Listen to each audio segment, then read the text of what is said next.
सबको नमस्कार, सबको राम राम। कैसे हो भाई सारे? स्वस्थ होंगे, मस्त होंगे और तैयारी आपकी बहुत बढ़िया से चल रही होगी।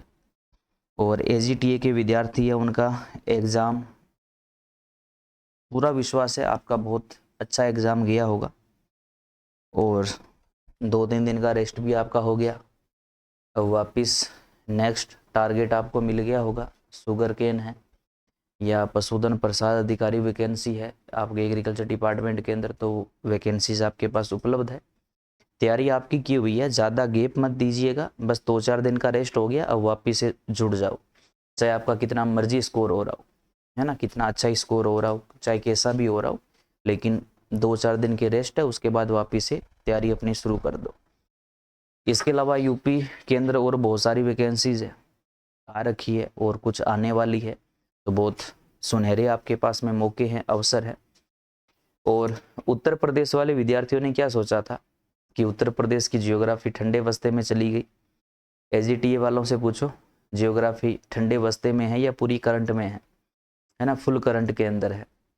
एजीटीए के अंदर जीएस के 20% थे, 20 में से 12% केवल जियोग्राफी पोर्शन से प्रश्न पूछे गए थे। तो ये कहीं ना कहीं यूपी गवर्नमेंट की मंशा स्पष्ट होती है कि उत्तर प्रदेश का जो भी गवर्नमेंट एग्जाम जो होते हैं उसमें उत्तर प्रदेश के विद्यार्थियों को प्रायोरिटी मिले। इसलिए उत्तर प्रदेश का जो जीके है वो हम एग्जाम में सबसे ज़्यादा वेटेज रखें। इंडिया वाला वेटेज कम करें, उत्तर प्रदेश वाला वेटेज ज़्यादा करें, ताकि उत्तर प्रदेश के विद्यार्थियों को उसमें बढ़िया मौका मिले। ठीक है, हाँ नहीं, ज्ञान भक्ति संघ सर प्लीज टेल मी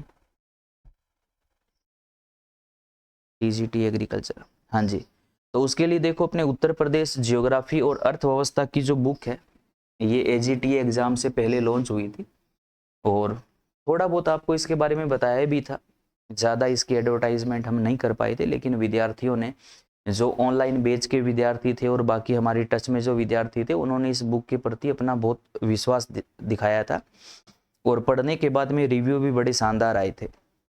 अभी एजीटी का एग्ज़ाम जो हुआ है उसके अंदर ये बुक ने प्रमाणित कर दिया कि वास्तव में जो बुक है वो एकदम सॉलिड बुक है।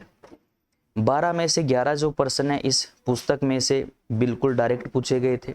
प्रमाण BR सर ने आपको YouTube के ऊपर एक एक प्रश्न का स्क्रीनशॉट दिखाकर आपको दे दिया है।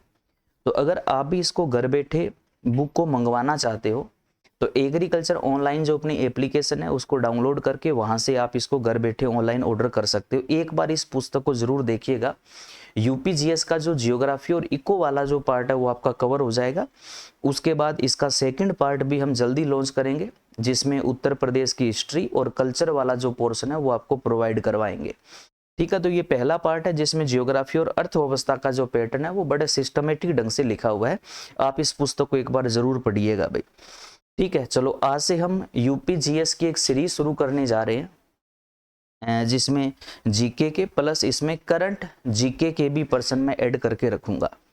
डेली हम 25 से 30% डिस्कस करेंगे, उनका मूल्यांकन करेंगे, उनको डिटेल में समझेंगे, ताकि आप किसी भी की भी तैयारी कर रहे हो तो आपके लिए वहां पर एक अच्छी प्रैक्टिस हो जाए। चाहे आप शुगर केन की तैयारी कर रहे हो, पशुधन प्रसार अधिकारी की तैयारी कर रहे हो, है ना, या सुपर टेट की तैयारी कर रहे हो, या यूपी पेट की तैयारी कर रहे हो, या किसी भी वैकेंसीज की तैयारी कर रहे हो जिसमें उत्तर प्रदेश का जीएस है, तो आप सबके लिए ये जो सीरीज है ये बड़ी अच्छी साबित होने वाली है। तो हम यूपी जीएस के जो पर्सन है वो इसके अंदर कवर करेंगे, जिसके अंदर करंट भी इसमें ऐड रखा है मैंने। लगभग हर सीरीज के अंदर 5 से 6 पर्सन हम करंट जीके के भी साथ साथ में कवर करते जाएंगे, है ना। तो मतलब पूरा आपको एकदम सिस्टमेटिक ढंग से जो है वो बढ़िया आपको मिलेगा। तो लास्ट तक बने रहिएगा और साथ साथ में आंसर दीजिएगा, और कोई डाउट आए तो वो क्लियर कीजिएगा। चलो भाई, पहला प्रश्न आपकी स्क्रीन पर ये रहा, पढ़िएगा। उत्तर प्रदेश की भौगोलिक सीमा और स्थिति के संदर्भ में निम्नलिखित कथनों में से कौन सा कथन सत्य है? और यहां पर आपको 4 कथन दिए जा रहे हैं, इसमें आपको सत्य कथन जो है वो आपको यहां पर बताना है। देखो, पहला कथन है कि उत्तर प्रदेश का सबसे पूर्वी जिला बलिया है और सबसे पश्चिमी जिला शामली है। उत्तर प्रदेश की सीमा पर कुल 8 राज्य है और 2 केंद्र शासित प्रदेश स्पर्श करते हैं।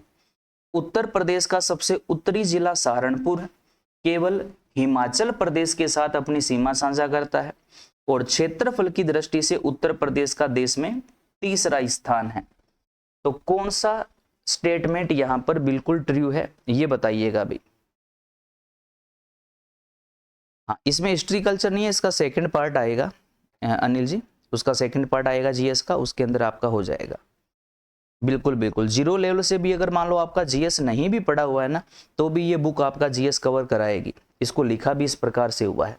देखो इसमें ट्रू स्टेटमेंट बताना है। तो देखो पहला कथन, जैसे अपने उत्तर प्रदेश की अगर अपने बात करें, उत्तर प्रदेश की अगर अपने बात करें तो उत्तर प्रदेश का सबसे पूर्वी जो जिला है वो बलिया है, बिहार को टच करता है। और सबसे पश्चिमी जो जिला है वो शामली है, हरियाणा को टच करता है। सबसे उत्तर में सहारनपुर है और सबसे दक्षिण में सोनभद्र है ना। तो पहला जो स्टेटमेंट है वो बिल्कुल सही है। अब देखो उत्तर प्रदेश की सीमा पर कुल 8 राज्य और 1 केंद्र शासित प्रदेश आता है ना, एक ही आता है ना दिल्ली, तो ये गलत हो गया। उत्तर प्रदेश का सबसे उत्तर दिशा का जिला सहारनपुर है जो केवल हिमाचल प्रदेश के साथ में सीमा साझा करता है, जबकि सहारनपुर की जो बॉर्डर है ना वो हिमाचल प्रदेश के साथ में भी लगती है, हरियाणा के साथ में भी लगती है और उत्तराखंड के साथ में भी लगती है।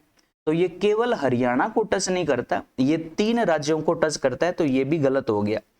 क्षेत्रफल की दृष्टि से उत्तर प्रदेश देश का तीसरा सबसे बड़ा राज्य नहीं है, भी चौथा सबसे बड़ा राज्य है। और जनसंख्या के अंदर हमारा प्रदेश देश का पहला सबसे बड़ा राज्य है। तो पहला जो स्टेटमेंट है वो यहां पर बिल्कुल ट्रू है, बाकी तीनों स्टेटमेंट यहां पर गलत है। हाँ जी, तो इसका सही आंसर हो जाएगा 1 नंबर। देखिएगा पूरा लिखा हुआ है। उत्तर प्रदेश के चारों सीमांत जिले, सबसे पूर्वी बलिया है, सबसे पश्चिमी जिला शामली है, सबसे उत्तर में सहारनपुर है, सबसे दक्षिण में सोनभद्र है। 8 राज्य और 1 केंद्र शासित दिल्ली के साथ में अपनी सीमा लगती है। सहारनपुर जिला उत्तराखंड, हिमाचल, हरियाणा 3 राज्यों से लगता है और क्षेत्रफल में यूपी हमारा देश का चौथा सबसे बड़ा राज्य है। अच्छा, अगर आपसे ये पूछे कि बताओ सबसे ज्यादा 4 राज्यों की सीमा को स्पर्श करने वाला जिला कौन सा है, तो आपको पता होगा सबसे ज्यादा 4 राज्यों की सीमा को स्पर्श करने वाला जिला सोनभद्र है। सहारनपुर 3 राज्यों को टच करता है और सोनभद्र 4 राज्यों को टच करता है। सोनभद्र की बॉर्डर एमपी को भी लगती है, बिहार को, झारखंड को, छत्तीसगढ़ को, चारों स्टेट को वो टच करता है। और सबसे उत्तर में जो सहारनपुर है वो 3 को और सबसे दक्षिण में जो सोनभद्र है वो 4 को। उम्मीद करता हूं आपका प्रश्न यहां पर क्लियर हुआ होगा। चलो भाई, सुमेलित करना है।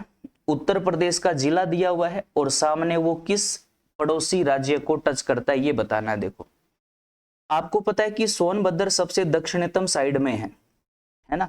अगर मैं थोड़ा सा इसको नक्शे के हिसाब से आपको समझाने का प्रयास करूं तो ये हमारा प्यारा सा उत्तर प्रदेश है, ठीक है। अब देखिएगा यहां पर जिला पड़ता है सोनभद्र, है ना। तो सोनभद्र की अगर मैं बात करूं तो सोनभद्र इधर बिहार को भी टच करता है, इधर झारखंड को भी टच करता है, छत्तीसगढ़ को भी टच करता है और इधर एमपी को भी टच करता है, यानी कि 4 राज्यों को टच करता है। तो देखो ऑप्शन नंबर 3 के साथ मैच हो रहा है। इधर अपना जिला है सहारनपुर सबसे उत्तर में, तो सहारनपुर की जो बॉर्डर है वो नाम मात्र हिमाचल प्रदेश के साथ में लगती है। इधर हरियाणा को भी टच करता है और इधर उत्तराखंड को भी टच करता है, यानी कि ये 3 राज्यों को टच करता है। देखो 4 नंबर विकल्प। आगरा जो जिला है लगभग मान लो यहां पर अपना आगरा जिला है और आगरा जो है ये हमारे इधर पड़ोसी राज्य राजस्थान को टच करता है ना। आगरा किसको टच करता है? राजस्थान को। और जो पीलीभीत जिला है यहाँ पर है और पीलीभीत जो है वो उत्तराखंड के साथ में लगता है, प्लस इधर नेपाल को भी टच करता है ना। अंतर्राज्यीय व अंतर्राष्ट्रीय दोनों प्रकार की सीमा बनाता है। और इधर जो महाराजगंज है वो भी सेम है, नेपाल को भी टच करता है और इधर बिहार को भी टच करता है, यानी कि ये भी अंतर्राष्ट्रीय व अंतर्राज्यीय दोनों प्रकार की सीमा बनाता है। तो पीलीभीत के अंदर क्या आ जाएगा? उत्तराखंड आ जाएगा। तो इसका सही हो जाएगा 3 4 2 1। ऑप्शन नंबर 1 इसका राइट आंसर हो जाएगा। मानचित्र यूपी का आपको दिमाग में रखना बड़ा जरूरी है, और हम जब ऑनलाइन क्लासेस या ऑफलाइन के अंदर जब जीएस पढ़ना शुरू करते हैं तो सबसे पहले हम मानचित्र को ही ढंग से क्लियर करते हैं, ताकि ऐसे प्रश्न अपने बिल्कुल करेक्ट हो जाए।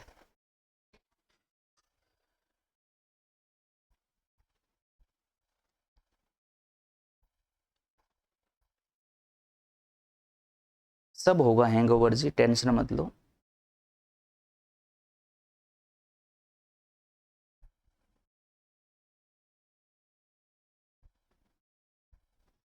हाँ जी, ये रहा भाई, सोनभद्र बिहार, झारखंड, छत्तीसगढ़, मध्य प्रदेश, सहारनपुर, उत्तराखंड, हिमाचल और हरियाणा, आगरा, राजस्थान और साथ में एमपी, और पीलीभीत है उत्तराखंड, और साथ में नेपाल को भी टच करता है। चलो भाई अगला प्रश्न बताइएगा। उत्तर प्रदेश के सोनभद्र जिले के संदर्भ में निम्नलिखित कथनों पर विचार करने हैं। 3 कथन है सोनभद्र के बारे में। कौन कौन से यहाँ पर तीनों में से सही स्टेटमेंट है, उसकी पहचान करके आपको सही उत्तर देना है। देखो, यह भारत का एकमात्र ऐसा जिला है जो 4 राज्यों की सीमा को स्पर्श करता है। उत्तर प्रदेश का तो है ही है, भारत का भी एकमात्र है। इसकी सीमा बिहार, झारखंड, छत्तीसगढ़ और मध्य प्रदेश राज्यों से लगती है। अभी हमने देखा सोनभद्र का क्षेत्रफल उत्तर प्रदेश के सभी जिलों में सर्वाधिक है। क्या ये सही है क्या?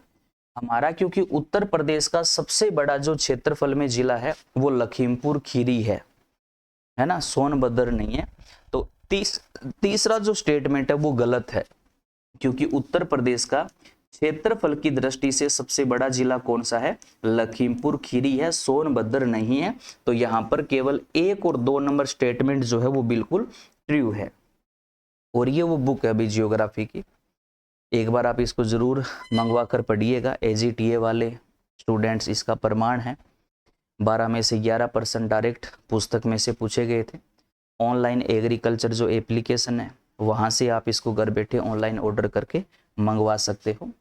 तो इसके अंदर देखो 1 और 2 सही है ना। उत्तर प्रदेश का सबसे बड़ा क्षेत्रफल केंद्र कौन सा है? लखीमपुर खीरी जिला है ना कि सोनभद्र है। सोनभद्र इसके बाद में 2nd नंबर पर आता है।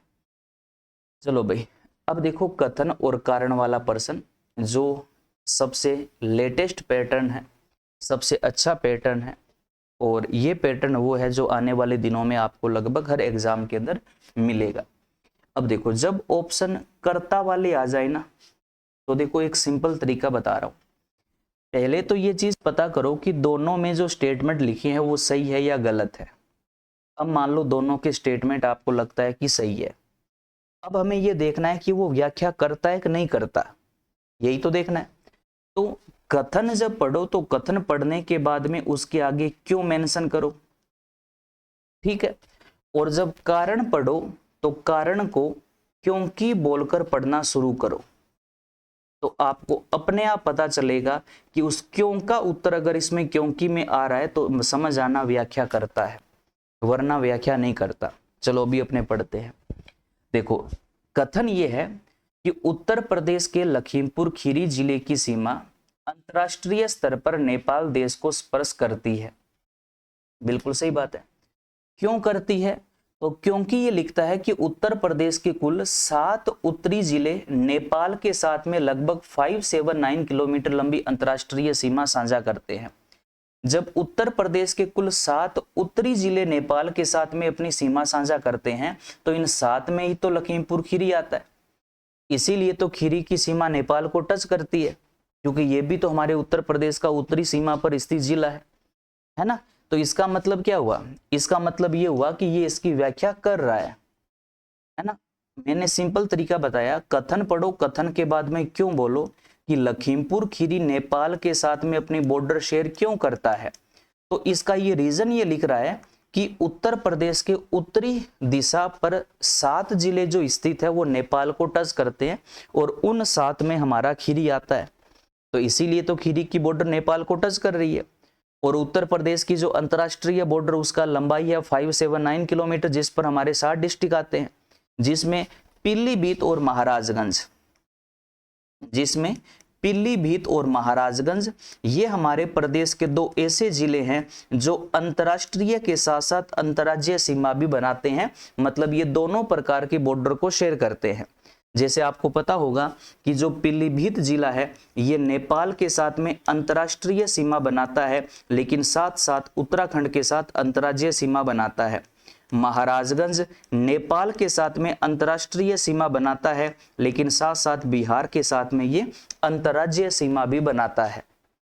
उम्मीद करता हूं आपको समझ में आया होगा।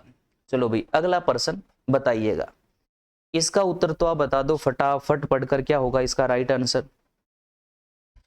ज्ञान भक्ति संगम 1 नंबर बता रहे हैं, अनिल शाक्या 1 नंबर बता रहे हैं, मधु प्रताप, संध्या राजपूत, अनिल साक्या। हाँ जी, चलो बताइएगा इसका राइट आंसर क्या होगा।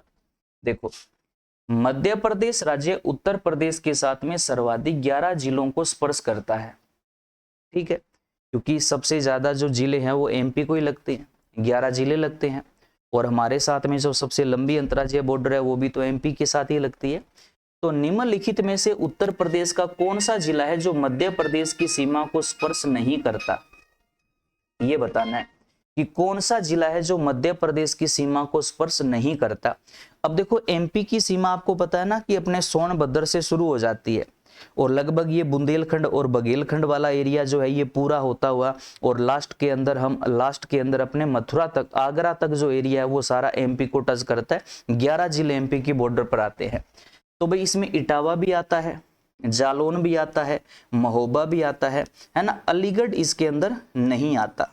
अलीगढ़ जो है ये एमपी के साथ में बॉर्डर शेयर नहीं करता। बाकी इटावा है, जालौन है, महोबा है ना। टोटल हमारे 11 जो जिले हैं वो एमपी की बॉर्डर को टच करते हैं। भाई ये जियोग्राफी की बुक है, ऑनलाइन एग्रीकल्चर जो एप्लीकेशन है वहां से आप घर बैठे ऑनलाइन ऑर्डर कर सकते हो। एजीटीए वाले जो विद्यार्थी है उनसे आप इस बुक का प्रमाण मांग सकते हो। देखो भाई, मध्य प्रदेश के साथ उत्तर प्रदेश के 11 जिले लगते हैं। कौन कौन से, देखो, आगरा है ना, इधर अपने पश्चिम साइड से शुरू कर रहे हैं इस प्रकार से क्रमबद्ध तरीके से। आगरा, इटावा, जालौन, झांसी, ललितपुर, महोबा, बांदा, चित्रकूट, प्रयागराज, मिर्जापुर, सोनभद्र है ना। अलीगढ़ जो जिला है ना ये राजस्थान या हरियाणा की ओर पड़ता है, मध्य प्रदेश की सीमा को टच नहीं करता। वैसे तो ये राजस्थान की बॉर्डर को भी टच नहीं करता, मतलब इधर वाली साइड में पड़ता है। चलो आप ये बताओ, जैसे मध्य प्रदेश है, मध्य प्रदेश के साथ में हमारे टोटल 11 जो जिले हैं वो बॉर्डर शेयर करते हैं, नो डाउट आपको पता है। आप ये बताओ हमारा कौन सा ऐसा जिला है जो एमपी के साथ में 2-2 बार अंतर्राज्यीय सीमा बनाता है। बताओ, यूपी का ऐसा कौन सा जिला है जो एमपी के साथ में 2-2 बार अंतर्राज्यीय सीमा बनाता है, बताओ। और ऐसा हमारा वो एक ही जिला है जो 2-2 बार अंतर्राज्यीय सीमा बनाता है, बताओ कौन सा है। बिल्कुल बिल्कुल जीएस रहेगा भी, जियोग्राफी इकोनॉमिक्स का जो जीएस का पार्ट है वो कंप्लीट इसमें रहेगा। और जीएस का जो सेकंड पार्ट है जिसमें कल्चर हिस्ट्री रहेगा, वो सेकंड पार्ट की जो बुक है वो जल्दी ही पब्लिश होगी, उसके बारे में भी आपको बताया जाएगा। हाँ, एमपी के साथ में 2-2 बार अंतर्राज्यीय सीमा बनाने वाला जिला जो है ना वो याद रखिएगा कौन सा है, झांसी है। क्योंकि जैसे ललितपुर जिला है, ललितपुर के ऊपर झांसी है, तो झांसी एक बार एमपी को टच किया, बाद में ललितपुर की बॉर्डर आ गई, फिर ललितपुर की बॉर्डर के बाद इधर फिर से झांसी की बॉर्डर एमपी को टच किया। तो झांसी जो जिला है ये 2-2 बार अंतर्राज्यीय सीमा बनाता है। बिल्कुल सही पकड़ा भाई, मिर्जापुर नहीं है भाई। ज्ञान भक्ति संगम, ललितपुर भी नहीं है। पंकज कुमार, नहीं ललितपुर नहीं है भी। गौरव जी ने सही बोला है झांसी, बिल्कुल भाई, है ना। तो यूपी ज्योग्राफी वाला जो पार्ट है ना, ये यूपी SSSC और अदर जो डिपार्टमेंट है वो ज्योग्राफी को अहमियत देना शुरू कर चुके हैं। और यूपी गवर्नमेंट की मंशा स्पष्ट है कि कोई भी कंपटीशन एग्जाम हो उसमें उत्तर प्रदेश के विद्यार्थियों को हमें सबसे ज्यादा जो है वो सहूलियत देनी है। इसलिए उत्तर प्रदेश जो सामान्य ज्ञान है वो आपके एग्जाम के अंदर वेटेज हर एग्जाम में आपको ज्यादा दिखने वाला है अब से। तो यूपी जीएस को ढंग से कवर कर लीजिएगा भाई। चलो बताइए, उत्तर प्रदेश के बाबर और तराई क्षेत्र के संदर्भ में कौन सा कथन सत्य है? अभी एजीटीए के अंदर बाबर वाला प्रश्न आया था ना कि बाबर जो क्षेत्र है यहाँ पर जो नदियां हैं वो प्राय अदृश्य या विलुप्त हो जाती है, तो उसका रीजन क्या है वो पूछा था ना, क्योंकि ये बड़े बड़े कंकर पत्थरों वाला एरिया है वो बाबर है, तो इन पत्थरों के पीछे नदियों का पानी छिप जाता है और इन पत्थरों के पानी के बाद में जब पानी आता है तो वो बारीक अवसाद लाकर जमा करते हैं। पहले पत्थरों को छोड़ देते हैं और बाद में यहाँ पर दलदली अवसाद, नवीन जलोढ़, खादर मिट्टी लाकर डाल देते हैं। तो इस वाले एरिया को अपने क्या बोलते हैं? तराई बोलते हैं। ये एजीटीए के अंदर पूछा गया प्रश्न था। इसमें आपको सत्य ट्रू स्टेटमेंट बताना है बाबर और तराई के बारे में कौन सा है।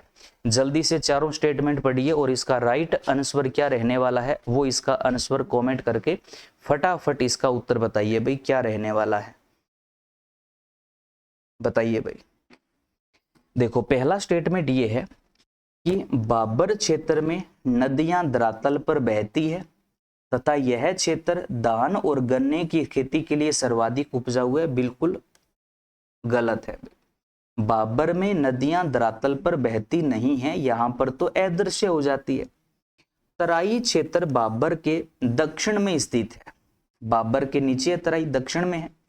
महीन कण व कांप मिट्टी से निर्मित दलदली और घना ढका वन क्षेत्र है, ये बिल्कुल ट्रू है।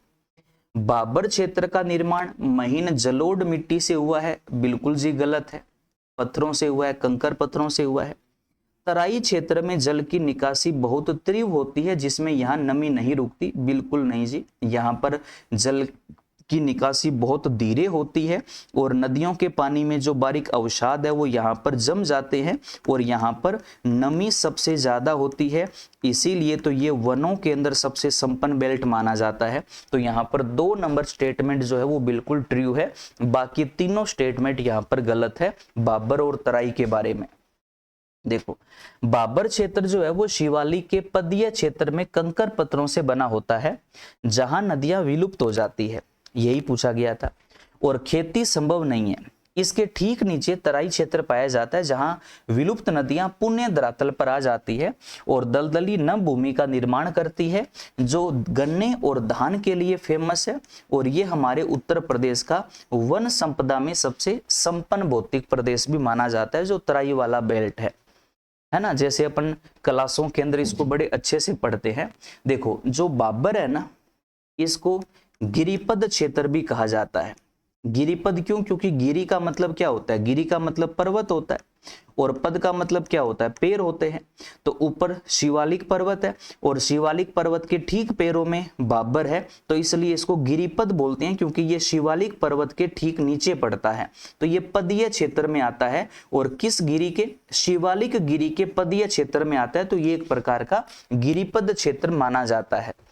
ठीक है, ऐसे शब्द का कॉन्सेप्ट जरूर आपका क्लियर होना चाहिए ताकि ऐसे प्रश्नों के अंदर जो शब्दावली है ना वो बहुत बड़ी मायने रखती है ना। डिटेल वाली क्लासेस जब आप हमारे साथ ज्वाइन होगी तो उसके अंदर हम जियोग्राफी के हर एक कॉन्सेप्ट को बड़े अच्छे से समझते हैं।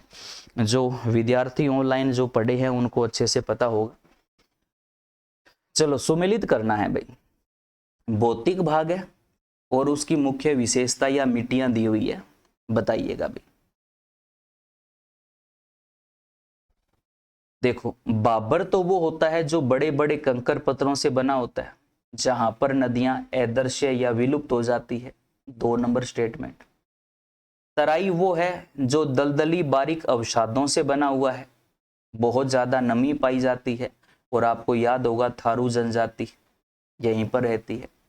गंगा यमुना का जो मैदान है, मैदान का मतलब ही एलुवियल सॉइल होता है, जलोढ़ मिट्टी का बना हुआ है और जलोढ़ मिट्टी यहाँ पर 2 रूपों में पाई जाती है, नई जलोढ़ और पुरानी जलोढ़।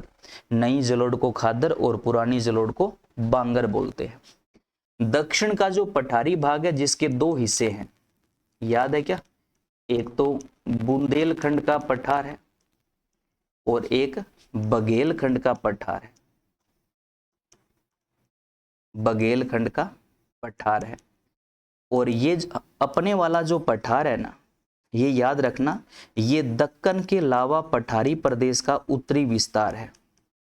दक्कन के लावा पठारी प्रदेश का उत्तरी विस्तार है, इसलिए ये विंध्यन करम की चट्टानों से बना हुआ है।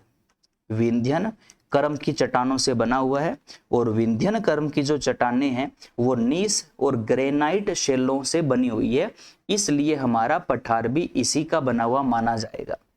पठारी प्रदेश में बहुत सारे कॉन्सेप्ट है, बहुत अच्छे अच्छे प्रश्न यहाँ से बन सकते हैं, उनको हमें अच्छे से समझना है। तो क्या हो जाएगा, 2, 1, 3, 4, ऑप्शन नंबर ए इसका राइट आंसर रहने वाला है भाई। तो बार बार आपको बता रहा हूं भी, यूपी जीएस के अंदर पहला जो पार्ट है ना, ये फर्स्ट पार्ट है बुक का, जिसमें जियोग्राफी का कंप्लीट पोर्शन है और अर्थव्यवस्था का भी इसमें पोर्शन दिया हुआ है। एजीटीए एग्जाम के अंदर इस पुस्तक को प्रमाणित हो गया कि वास्तव में एक अच्छी बुक है। सेलेक्टिव मैट्रिक्स में दिया हुआ है, वन लाइनर सारणी बनाकर पूरा मैट्रिक्स में व्यवस्थित लिखा हुआ है। और इसमें बढ़िया बात है कि प्रत्येक टॉपिक के बाद पीवाईक्यू और एमसीक्यू प्रैक्टिस के लिए दिए हुए हैं। पीवाईक्यू इसलिए ताकि आपको पता चले कि हमने जो बुक पढ़ी है, पुराने एग्जाम में जो प्रश्न आ रहे हैं वो कवर हो रहे हैं कि नहीं हो रहे, और नए प्रश्न जो हमें लगते हैं कि ये ऐसे लैंग्वेज के प्रश्न हो सकते हैं, खासकर कथन कारण वाले, तो वो भी आपको प्रैक्टिस के अंदर टॉपिक वाइज दिए हुए हैं। तो लगभग इसमें मान लो कि लगभग 11 से 12 टॉपिक है, जिसमें जियोग्राफी के सारा पैटर्न है और अर्थव्यवस्था से संबंधित टॉपिक भी इसमें दिए हुए हैं। तो आप घर बैठे इसको मंगा सकते हो, ऑनलाइन एग्रीकल्चर जो एप्लीकेशन है वहां से आप इसको ऑनलाइन ऑर्डर कर सकते हो। ठीक है, ये इसका पूरा व्याख्या हो गया भाई। चलो भाई अगला प्रश्न बताइएगा। इसमें जो ए नंबर ऑप्शन वो यहाँ लिख देता हूँ, शायद आपको दिखने होगा। ए नंबर ऑप्शन है केवल 1 व 2, और बी और सी डी हो जाएगा। उत्तर प्रदेश के दक्षिणी पठारी भाग, जिसमें बुंदेलखंड व विंध्यन क्षेत्र यानी कि बघेलखंड का जो पठार है, उसके बारे में ये 3 स्टेटमेंट है। आप पढ़कर बताओ कि तीनों में कौन कौन से स्टेटमेंट सही है।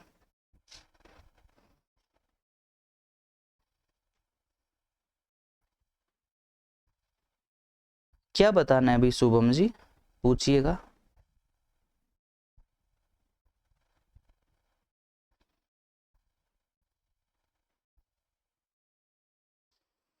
चलो देखो, पहला स्टेटमेंट ये है कि यह पठारी क्षेत्र भारत के प्रायद्वीपीय पठारी का ही उत्तरी विस्तार है ना। जब अपने भौतिक प्रदेश शुरू करते हैं तो हम पढ़ते हैं कि हमारा उत्तर प्रदेश किस भूखंड का अवशेष है, और उत्तर प्रदेश के जो 4 फिजिकल स्ट्रक्चर है वो भारत के किस फिजिकल स्ट्रक्चर का विस्तार है।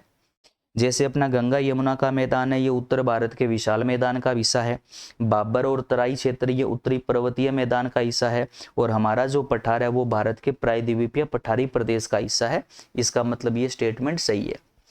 इस क्षेत्र की मुख्य नदियां चंबल, बेतवा, केन, दमाश, दशान और है, जो दक्षिण से उत्तर की ओर बहती है, यमुना में मरज हो जाती है। बिल्कुल सही बात है। देखो, हमारे उत्तर प्रदेश के धरातल की जो ढलान है ना, कंप्लीट रूप से देखें तो उत्तर से दक्षिण की ओर है। बाबर और तराई भी उत्तर से दक्षिण है, और गंगा यमुना का मैदान की ढलान भी उत्तर से दक्षिण और पूर्व से पश्चिम से पूर्व है। लेकिन बुंदेलखंड का जो पठार है ना, उसकी ढलान है दक्षिण से उत्तर, अपोजिट है।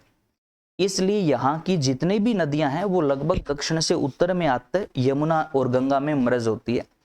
इस क्षेत्र में वर्षा की अधिकता के कारण सघन सदाबहार वन पाए जाते हैं। बिल्कुल इनकरेक्ट है, क्योंकि बुंदेलखंड वाला एरिया है ना, ये हमारा सबसे कम वर्षा वाला क्षेत्र है। सर्वाधिक जो वर्षा वाला क्षेत्र है ना, वो तो कौन सा है, तराई क्षेत्र है।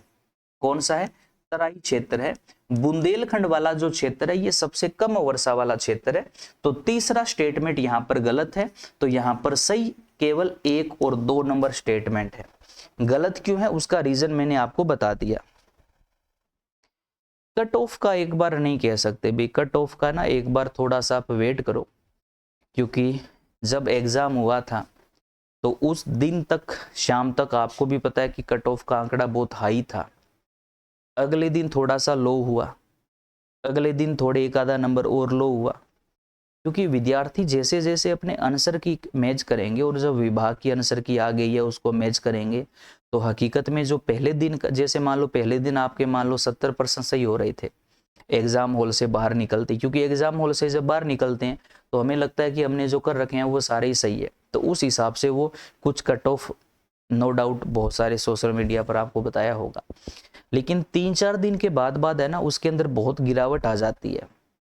तो हकीकत में जो ओरिजिनल कट ऑफ है, विद्यार्थियों के जो ओरिजिनल नंबर है, वो एग्जाम के लगभग 10-15 दिन के बाद अंदर की बात पता चलती है।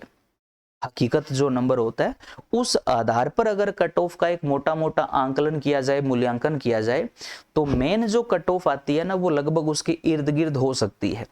इसलिए थोड़ा सा वेट करो, 5-7 दिन का थोड़ा और वेट करो। मूल्यांकन कर रहे हैं, BR सर है वो खुद भी स्टूडेंट्स से रिव्यू ले रहे हैं, नंबर वगैरह हमारे पास जितने भी विद्यार्थी थे वो लगभग अपने नंबर जो है वो शेयर कर रहे हैं, तो उस हिसाब से एक मोटा मोटा आंकलन करके आपको जल्दी हम बताएंगे।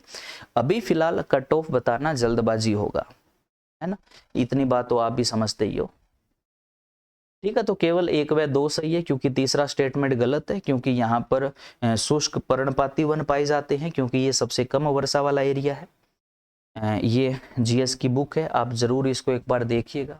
ऑनलाइन एग्रीकल्चर एप्लीकेशन से आप इसको घर बैठे मंगवा सकते हो।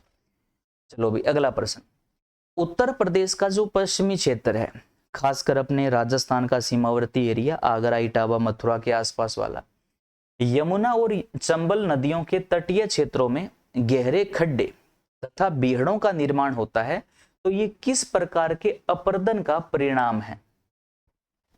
अब देखो, आप बात को समझो कि जो हमारे प्रदेश में यमुना और जो चंबल नदियां है ना, ये हमारे प्रदेश में सबसे ज्यादा उत्खात स्थलाकृति का निर्माण करती है। किसका निर्माण करती है? उत्खात स्थलाकृति का। उत्खात स्थलाकृति का मतलब होता है उबड़ खाबड़ धरातल। क्या होता है? उबड़ खाबड़ धरातल, यानी कि यमुना और चंबल के बहाव क्षेत्र में ना बहुत ज्यादा उबड़ खाबड़ धरातल बनता है, इसी को उत्खात बोलते हैं। क्यों बनता है? क्योंकि इन नदियों के अंदर मिट्टी का जो अपर्दन है वो बहुत ज्यादा होता है, और जो पानी या नदी के जल के अंदर जो मिट्टी का अपर्दन होता है ना, उसको हम बोलते हैं अवनालिका अपर्दन। क्या बोलते हैं? अवनालिका अपर्दन, या इसको बोलते हैं लंबवत अपर्दन। क्या बोलते हैं? लंबवत अपर्दन, या इसको गुल्ली अपर्दन भी कहा जाता है, जो नदियों के पानी के बहाव क्षेत्र में होता है। जैसे यहाँ पर बहुत सारी उबड़ खाबड़ भूमि बनती है, एग्जाम्पल के लिए यहाँ पर बीहड़ भूमि का निर्माण होता है, यहाँ पर डांग भूमि का निर्माण होता है, यहाँ पर कंदराओं का निर्माण होता है, तो ये सब उबड़ खाबड़ है, उत्खात धरातल है। बीहड़ का मतलब है खड्डे वाली भूमि, डांग का मतलब है गर्त वाली भूमि, और कंदराओं का मतलब है पानी के बहाव में मिट्टी का कटाव आकर जब गुफाएं बन जाती है तो उनको कंदराएं बोलते हैं। तो ये सब के सब अवनालिका अपर्दन या लंबवत अपर्दन की वजह से होता है। वायु वाला जो अपर्दन है ना, ये सबसे ज्यादा मरुस्थलीय बेल्ट में होता है, खासकर अपने प्रदेश में मथुरा और आगरा के अंदर। और वायु जो अपर्दन होता है ना, इसको क्षैतिज अपर्दन कहा जाता है। क्या कहा जाता है? क्षैतिज अपर्दन कहा जाता है, या इसको प्रति अपर्दन भी कह सकते हो। और हिम अपर्दन, ये जो ग्लेशियर होता है लगभग वहां पर इस प्रकार के अपर्दन होते हैं, जो हिम अपर्दन होते हैं। तो इसके अंदर भी देखो बहुत सारे कॉन्सेप्ट है। चंबल यमुना नदियों के तटीय क्षेत्र में तीव्र जल प्रवाह से मिट्टी का गहरा कटाव होता है, जिसे अवनालिका अपर्दन कहते हैं। इसमें बीहड़ों का निर्माण होता है, इसमें डांग भूमि का निर्माण होता है, इसमें कंदराओं का निर्माण होता है, और ये सब के सब जो है ये बेडलैंड एरिया है, यानी कि एक प्रकार का ये अयोग्य एरिया है, क्योंकि ये उबड़ खाबड़ धरातल है, तो इसको उत्खात स्थलाकृति के नाम से भी जाना जा सकता है। अगला प्रश्न बताइएगा भाई, पढ़िए और इसका राइट आंसर बताइए क्या रहेगा। देखो, बुंदेलखंड क्षेत्र में पाई जाने वाली उस विशेष काली दोमट मिट्टी को स्थानीय भाषा में किस नाम से जाना जाता है, जो जल सोखने पर अत्यधिक चिपचिपी हो जाती है। है ना। अगर जैसे मान लो यहाँ पर इस बेल्ट में ये काली मिट्टी है, इस मिट्टी में अगर पानी लगा दिया जाए तो किसान इस खेत में से पार भी ना करे, है ना, क्योंकि वो मिट्टी जो है ना वो पैरों के बहुत ज्यादा टाइट चिपक जाती है। तो इस चिपचिपी मिट्टी को क्या बोलते हैं, देखो देखो, एक तो होती है बोंटा मिट्टी और एक होती है भात मिट्टी। जो भात मिट्टी है ना ये तो एक प्रकार की ना जो नई जलोढ़ होती है उसी को कुशीनगर जनपद के आसपास में भात मिट्टी बोलते हैं। और एक होती है बोंटा मिट्टी, वो अलग है। ये जो चिपचिपी मिट्टी है ना इसको मार मिट्टी कहा जाता है। राकर मिट्टी क्या है, तो राकर मिट्टी जो है ना ये भी इधर पाई जाती है। परवा मिट्टी भी बिहड़ों के जो गहरे खड्डे हैं उनके अंदर जो मिट्टी होती है उसी को ये कहा जाता है। मोटे तौर पर हम पढ़ते हैं कि हमारे प्रदेश में वैसे तो 5 ही प्रकार की मिट्टी है, बाबर मिट्टी, तराई मिट्टी, जलोढ़ मिट्टी, लाल मिट्टी, काली मिट्टी। उन्हीं मिट्टियों से बहुत सारी मिट्टियों का निर्माण हुआ है। अभी जो इसमें AGTA के अंदर जो पूछा गया था ना वो पूछा गया था बूढ़ मिट्टी क्या है। तो बूढ़ मिट्टी क्या होती है, बूढ़ मिट्टी एक प्रकार की रेतीली मिट्टी होती है। जो रेत के जो बड़े बड़े दौरे होते हैं उन दौरों में जाकर जो मिट्टी जम जाती है ना उसको बूढ़ मिट्टी कहा जाता है। ये अभी AGTA के अंदर पूछा गया प्रश्न था, जो मिट्टियों से पूछा गया प्रश्न था। बुंदेलखंड के पश्चिमी भाग में, क्योंकि काली मिट्टी कहाँ पाई जाती है, काली मिट्टी बुंदेलखंड के पश्चिमी भाग में है, ललितपुर, झांसी, जालौन के अंदर पाई जाती है। और बाकी पूरे एरिया में लाल मिट्टी है ना। तो इसको माड़ या मांड मिट्टी कहा जाता है। इसमें सिलिकेट, ये महत्वपूर्ण है, इसमें सिलिकेट और एल्यूमिनियम होने से जल मिलते ही अत्यधिक चिपचिपी हो जाती है। क्योंकि एक प्रश्न आपकी AGTA के अंदर ना पोषक तत्व का भी था। जलोढ़ मिट्टी में, जलोढ़ मिट्टी में चूना और पोटाश की अधिकता पाई जाती है, डायरेक्ट उस बुक में लिखा हुआ है और ऑनलाइन क्लासेस के अंदर भी हमने उसको अच्छे से पढ़ा था। तो काली मिट्टी में क्या पाया जाता है, काली मिट्टी के अंदर जो ये माड़ मिट्टी है जो चिपचिपी होती है, इसका रीजन क्या है, तो इसके अंदर सिलिकेट और एल्यूमिनियम होता है। सिलिकेट और एल्यूमिनियम होता है, इसकी वजह से ये चिपचिपी अवस्था में आ जाती है। और जो जलोढ़ मिट्टी हमारे गंगा यमुना के मैदान में पाई जाती है इसमें चूना और पोटाश की अधिकता पाई जाती है। याद रखना हमारे प्रदेश की लगभग मिट्टियों में प्राथमिक पोषक तत्वों की कमी है, खासकर नाइट्रोजन और फास्फोरस की, है ना। पोषक तत्व को भी हम कॉन्सेप्ट वाइज क्लास के अंदर बड़े अच्छे से समझते हैं। अगला प्रश्न देखिएगा, ये GS की बुक है, इसके अंदर वो डायरेक्ट सब चीजें समझाई हुई है, आप एक बार इस पुस्तक को जरूर पढ़िएगा। अगला प्रश्न, उत्तर प्रदेश की जलवायु के संदर्भ में निम्नलिखित में से कौन सा कथन सत्य है। देखो क्लाइमेट के बारे में प्रश्न पूछा गया है, जलवायु के बारे में 4 स्टेटमेंट है, ढंग से पढ़िएगा और चारों को पढ़कर इसका राइट आंसर क्या है वो दीजिएगा, फटाफट बताइएगा भाई क्या रहेगा इसका राइट आंसर। क्लाइमेट जलवायु से संबंधित प्रश्न है, क्या इसका सही आंसर है, जल्दी से इसका राइट आंसर बताइएगा भाई, जल्दी जल्दी बताओ। 4 स्टेटमेंट है, पढ़िए और इसका राइट आंसर क्या रहने वाला है वो आप कमेंट करके बताइए भाई। अगर क्लास आपको अच्छी लग रही है ना और कंटेंट अगर आपको बढ़िया लग रहे हैं, आपको लग रहा है कि हमारे एग्जाम पैटर्न के लेवल के पर्सन है, तो आप इसको लाइक शेयर कर सकते हो भाई, अगर आपको अच्छा लगे।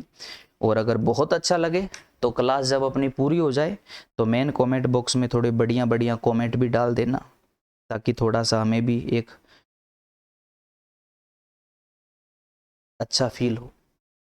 चलो पढ़िए स्टेटमेंट को और इसमें से आपको सही स्टेटमेंट है ना वो बताने हैं, फटाफट इसका बता दीजिए उत्तर भी क्या रहने वाला है।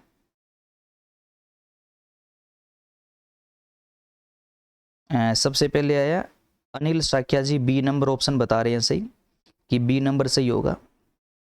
चलो अभी बाकी जो लाइव है फटाफट इसका आंसर बताइए क्या रहेगा, बताओ बताओ क्या रहेगा। चलो हम पढ़ लेते हैं भाई, देखिएगा भाई। पहला स्टेटमेंट, उत्तर प्रदेश की जलवायु मुख्य रूप से समशीतोष्ण शुष्क जलवायु प्रकार की है, क्या सही है। उत्तर प्रदेश में सर्वाधिक वर्षा दक्षिणी पश्चिमी मानसून की बंगाल की खाड़ी की शाखा से होती है। उत्तर प्रदेश में उत्तर से दक्षिण जाने पर वर्षा की मात्रा में लगातार वृद्धि होती है। उत्तर प्रदेश में शीतकाल में होने वाली वर्षा केवल अरब सागर के मानसून से होती है। तो ट्रू स्टेटमेंट यहां पर ऑप्शन नंबर बी है, बाकी तीनों गलत है। क्यों है, अभी मैं आपको रीजन दे रहा हूं। एमपीजीबी नंबर देखो, हमारे उत्तर प्रदेश की जो जलवायु है ना, वो याद रखो किस प्रकार की है। तो हमारे उत्तर प्रदेश की जलवायु उष्ण कटिबंधीय मानसूनी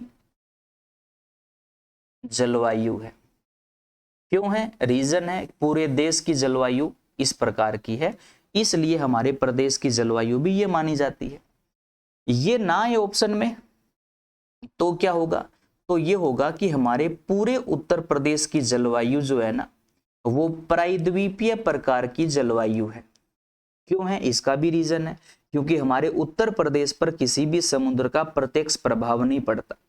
अगर समुद्रों का प्रत्यक्ष प्रभाव पड़े तो वो महासागरीय है, ना पड़े तो वो प्रायद्वीपीय है। ठीक।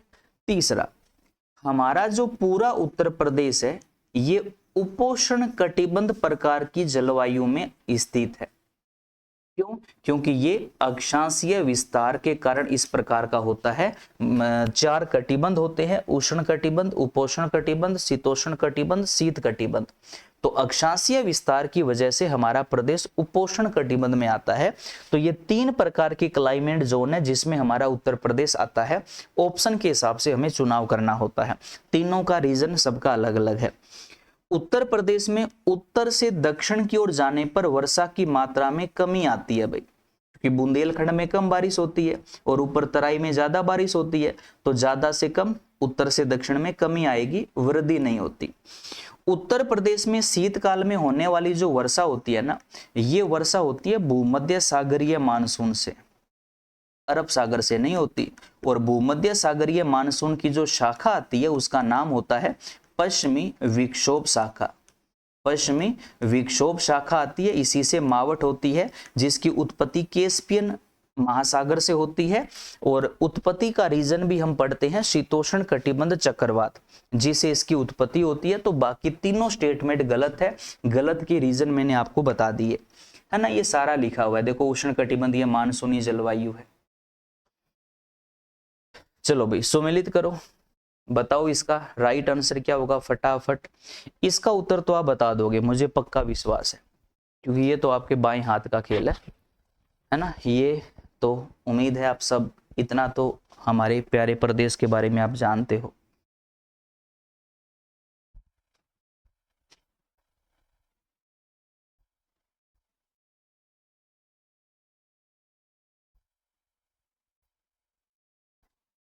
एस के बुद्ध संस्था के जो कांटेक्ट नंबर है ना, वो आपको ना इसी देखते हैं कौन संस्था के कांटेक्ट नंबर आपको मिल जाएंगे।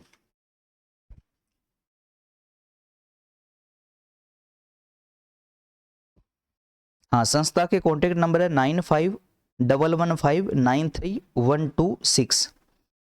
ये ना लगे तो 7878646408 है ना। तो ये कांटेक्ट नंबर रहेंगे, यहाँ पर आप कांटेक्ट कर सकते हो भाई। ठीक, चलो देखिएगा भाई। हाँ, उत्तर प्रदेश में सर्वाधिक वर्षा वाला जो जिला है वो गोरखपुर है, राइट। सबसे कम वर्षा वाला जिला मथुरा है, सही है। ग्रीष्म ऋतु में उच्चतम तापमान वाला जो क्षेत्र है, सबसे ज्यादा जो तापमान वाला क्षेत्र है, ये अपना हो जाएगा झांसी और बांदा बुंदेलखंड वाला। और शीतकाल में सबसे कम तापमान वाला क्षेत्र हो जाएगा पश्चिमी मैदानी भाग। तो 2, 1, 3, 4 ऑप्शन नंबर ए इसका राइट आंसर रहेगा भाई। बिल्कुल ऑप्शन नंबर 1 ज्ञान भक्ति संगम, अनिल जी, जनका जी, निहारिका पांडे जी, बिल्कुल बिल्कुल सांध्या राजपूत जी, बिल्कुल 1 नंबर ऑप्शन राइट हो जाएगा है ना। सर्वाधिक वर्षा गोरखपुर में होती है, कम मथुरा में है, उच्चतम तापमान बुंदेलखंड में, क्योंकि ये कर्क रेखा के ज्यादा पास में है तो इस पर उष्ण कटिबंध का भी प्रभाव झलकता है। न्यूनतम तापमान अगर देखें तो ग्रीष्म ऋतु में अपने मरुस्थलीय एरिया है ना। तो यहाँ पर शीत ऋतु में बहुत कम तापमान है, रेतीली मिट्टी वगैरह बहुत सारे रीजन यहाँ पर काम करते हैं। तो वो सारे कॉन्सेप्ट यहाँ पर हम समझ लेंगे। अगला प्रश्न, इसमें ना पहला जो ऑप्शन है मैं आपको लिख देता हूँ, पहला ऑप्शन थोड़ा सा गड़बड़ हो रहा है। पहला ऑप्शन यहाँ पर है केवल 1 व 2। अब क्या है कि ग्रीष्म ऋतु के बारे में यहां पर 3 स्टेटमेंट है, तीनों पढ़कर बताओ कौन कौन से सही है। ग्रीष्म ऋतु के बारे में है, बताइएगा भाई, तीनों स्टेटमेंट को पढ़ो और कौन सा ग्रीष्म ऋतु के बारे में सही स्टेटमेंट है वो आपको बताना है। अच्छा, क्लास का क्या कह रहे हो क्या, इसके बुद्धा, कोई बात नहीं भाई, वो आपकी पर्सनल बात है भाई, आप अपने हिसाब से देख लो, कोई कॉन्टेक्ट नंबर आपको दे रहा है तो ले लो। हाँ जी, बताइएगा, 3 स्टेटमेंट है, पर ध्यान रखना तीनों स्टेटमेंट ग्रीष्म ऋतु के बारे में है। ग्रीष्म ऋतु के बारे में स्टेटमेंट है, इसमें से आपको ट्रू स्टेटमेंट बताने हैं। पहला स्टेटमेंट क्या है, देखो, ग्रीष्म ऋतु में खासकर मई जून के महीनों में पश्चिमी हवाएं तेज गति से चलती है, जिन्हें स्थानीय भाषा में लू कहा जाता है। बिल्कुल सही बात है, क्योंकि गर्म हवाएं होती है, और इसी लू को अगर हम हिंदी का महीना होता है ना, ज्येष्ठ का महीना, उस महीने में इस हवा को तवा भी बोलते हैं। ग्रीष्म ऋतु में उत्तर प्रदेश का जो दक्षिणी पठारी भाग है उसका तापमान कर्क रेखा के निकट होने के कारण सर्वाधिक रहता है। बिल्कुल सही है, सबसे गर्म एरिया है। ग्रीष्म ऋतु में दक्षिण से उत्तर की ओर जाने पर तापमान में लगातार वृद्धि होती है, ये इनकरेक्ट है, क्योंकि उत्तर से दक्षिण की ओर जाने पर तापमान में वृद्धि होती है। ये मान लो कि बुंदेलखंड सबसे गर्म है और बुंदेलखंड दक्षिणी साइड में है, तो दक्षिण की ओर जाने पर तापमान बढ़ेगा, उत्तर की ओर जाने पर तापमान घटेगा। तो तीसरा स्टेटमेंट यहां पर गलत है, यहां पर केवल 1 और 2 नंबर स्टेटमेंट ट्रू है। ठीक है, देखो भाई, ये अपनी जीएस वाली बुक है, जरूर देखिएगा। क्योंकि दक्षिण से उत्तर की ओर तापमान घटता है, बढ़ता नहीं है भाई।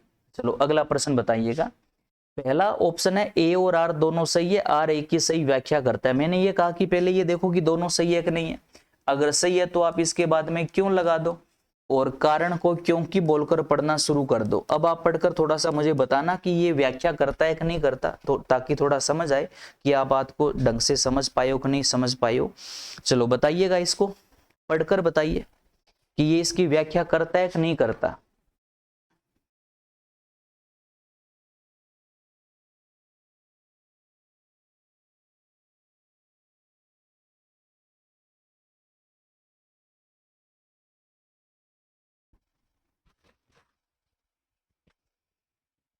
बताओ बताओ, करता है, चल देखते हैं। उत्तर प्रदेश के पश्चिमी मैदानी भागों में शीतकाल में चक्रवातीय वर्षा होती है, जो रबी की फसलों के लिए बहुत लाभदायक होती है। क्यों? क्योंकि भूमध्य सागर से उठने वाले पश्चिमी विक्षोभ शीतोष्ण कटिबंध चक्रवातों के रूप में भारत के उत्तर पश्चिमी भागों में और उत्तर प्रदेश तक पहुंचते हैं। तो इसी को तो हम क्या बोलते हैं, चक्रवातीय वर्षा बोलते हैं। तो ये इसी की व्याख्या है ना, क्योंकि मैंने ये कहा था कि भूमध्य सागर जो मानसून बनता है ना कैस्पियन सागर से, वो शीतोष्ण कटिबंध चक्रवातों से बनता है।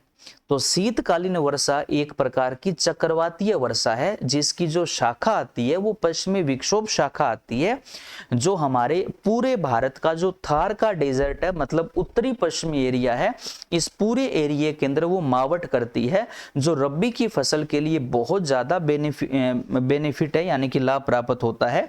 तो ये सब इसके बारे में है। अगला बताइएगा। हाँ, ये बड़ा अच्छा प्रश्न है भाई। देखो, जलवायु वर्गीकरण के अंदर एक तो कोपेन का जलवायु वर्गीकरण, एक थोर्नवेट का जलवायु वर्गीकरण, एक ट्रीवार्था का जलवायु वर्गीकरण, एक प्रोफेसर लॉरेंस डडली का जलवायु वर्गीकरण, सैयद अहमद काजी का जलवायु वर्गीकरण। तो ये सब जलवायु वर्गीकरण हम ऑनलाइन क्लासेस के अंदर आपको बड़े अच्छे से कॉन्सेप्ट वाइज मैंने समझाए थे, है ना।